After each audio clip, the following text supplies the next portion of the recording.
ñu ànd Mbow mu mel ni am nañ tuuti aperçu ci discours bi nga xamante ni Ousmane Sonko à l'instant présent mi ngi yëkkati kàddu yi mais di ngeen ko am en exclusivité sur Sénégal 7 incha allahu rabbi sous la coordination de Soxna Tuuti ak mboolem équipe production bi damay dëkk ci doyen Abdoulaye Mbow ci li ñu for ci kàddu Ousmane Sonko fële ca Touba déjà mel na ni il a un projet wala am na yéene wala am na ay xalaat yi nga xamante ni tey dafay gën a yokk attractivité ville de Touba surtout Touba li muy représenté en termes d'économie en termes tey jii ni de démographie alors que retenir du discours d'Ousmane Sonko ci yéene gi nga xamante ni am na ko ci Touba.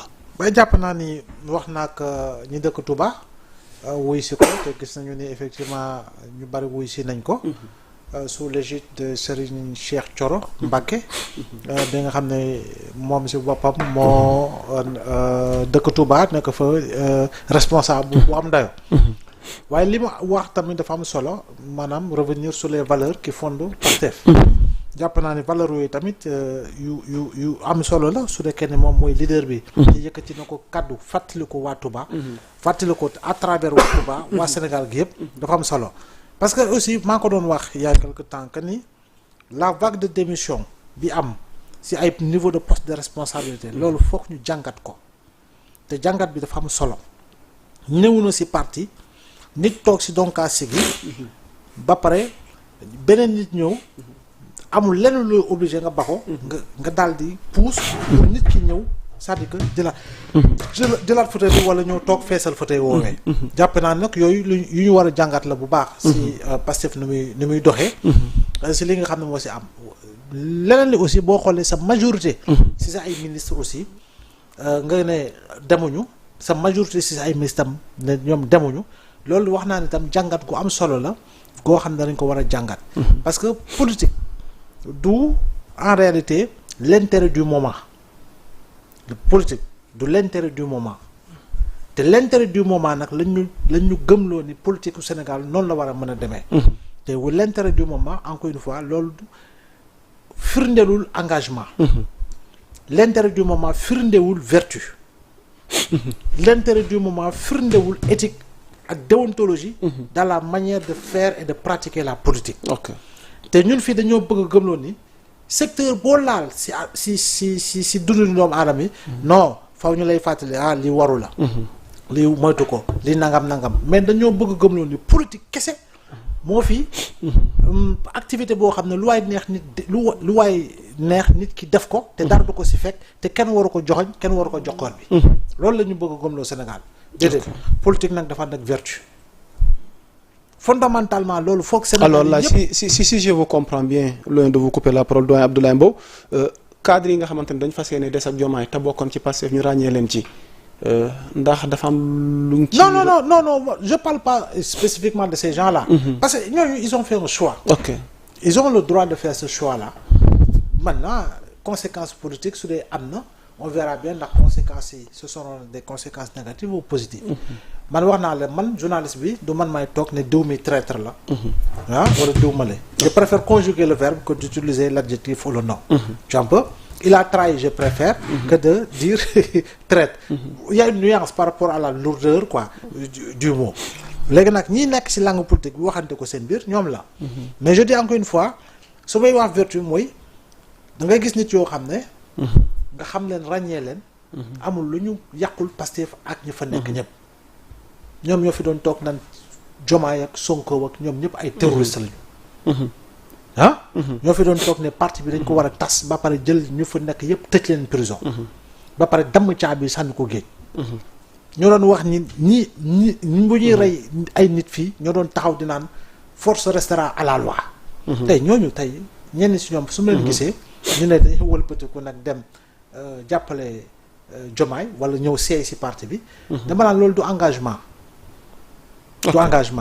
non ce sont des gens yoo xam ne ñam nañu neexaayu nguur bu dee noonu la bëgg nañ ko yeggali wala bëgg nañ ko wëyal am nañu nag buntu bu nañ ko may léegi dañuy daw si ñëw te foofu laay wax ni vertu yooyu nag sénégalais foofu ñu siy bàyyi xel et ces gens là méritent d'être sanctionnés très sincèrement parce que mënuñu nekk dans un éternel recommencement il faut quand même que ñu acter la rupture ba pare politique yi aussi nangu acter la rupture par rapport ak li nga xam ne moo am gis nga Amérique si les républicains gagnent démocrates yi dem nañu liggéey 4 ans ñi ngi formé wu di seet ñu amee doole. ak ñan la ñu war a jiital.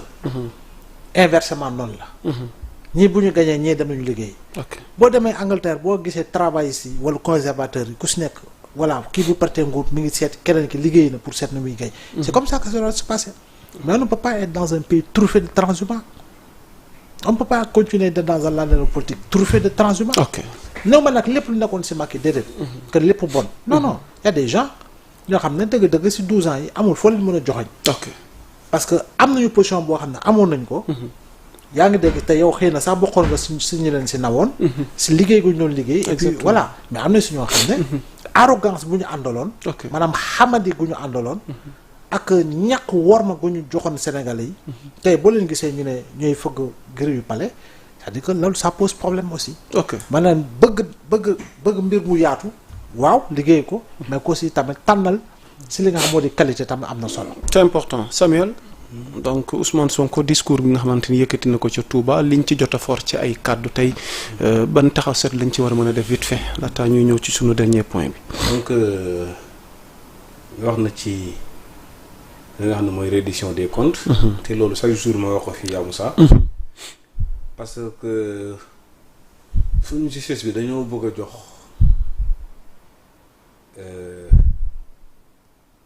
benn xaw ma lan laa ko mën a expliquer comme si booy sàcc daal sàccal ay milliards amul problème ñu koy gérer quoi. ñi nga ni nag booy simal fii bu ñu leen jàppee ñoom association de malfaiteurs lañ leen jël. yóbbu leen daal di leen ci kaso bi tëj leen 5 ans 10 ans. alors que les voleurs sont des politiciens. sàcc suñu mooning. tey ku ci dem ñu takkal la bracelet électronique nga web ku ci dem ñu may la liberté provisoire ba léegi kenn xamul dossier yi fan la mujjee nan la wànneeku wànnentu mujjee kii gëtëm. loolu man perception boobu justice bi du jox Sénégalais yi vraiment man ça m'a fait mal président Ousmane Sonko dikkaat na ci. donc kon tey ñii nekk ministre mën nañoo sàcc ñi nekk directeur mën nañoo sàcc. après bu Diomaye demee aussi y a rien. y aura rien xam nga ku ñu ci jàpp 3 mois 6 mois après ñu bàyyi la nga dem ñibbi sa kër. donc man loolu man ça m'a fait mal ci li nga xamante ni moo nekk di xew ci réew mi. le président Diomaye nag il a intérêt à se ressaisir parce que lii nii muy nekk di créer nii ça a été créé en 2021. tout sauf Sonko. et ils n'ont pas réussi. kon donc moom moo koy réussir ba pare nar cee ñaaw ki nga xamante ni tey moo la joxoñ nga falu tey nga bëgg koo def noonu ba ku ko saaga nga jël teg ko ci wetam. ku nekk noonam nga jël ko teg ko sa wet.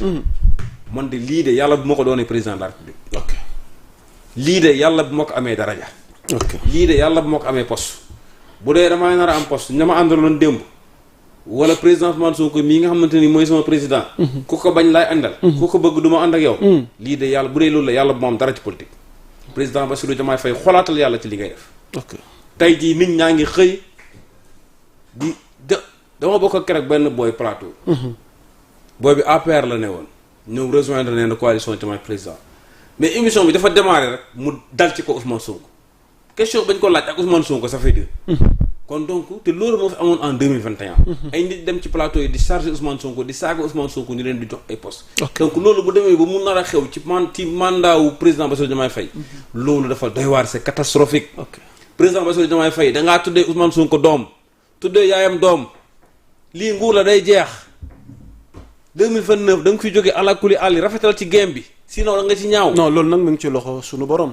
ak vote sénégalais. barki alxuraanul karim yaa Moussa Diomaye dafiy jóge 2029. président Bassirou Diomaye Faye du nekk président au Sénégal. Samuel lii boo ko waxee li ma koy ñaanal nag mooy incha allahu rabbi nag yàlla na nu yàlla mettal ak fekke mais. li ma koy ñaanal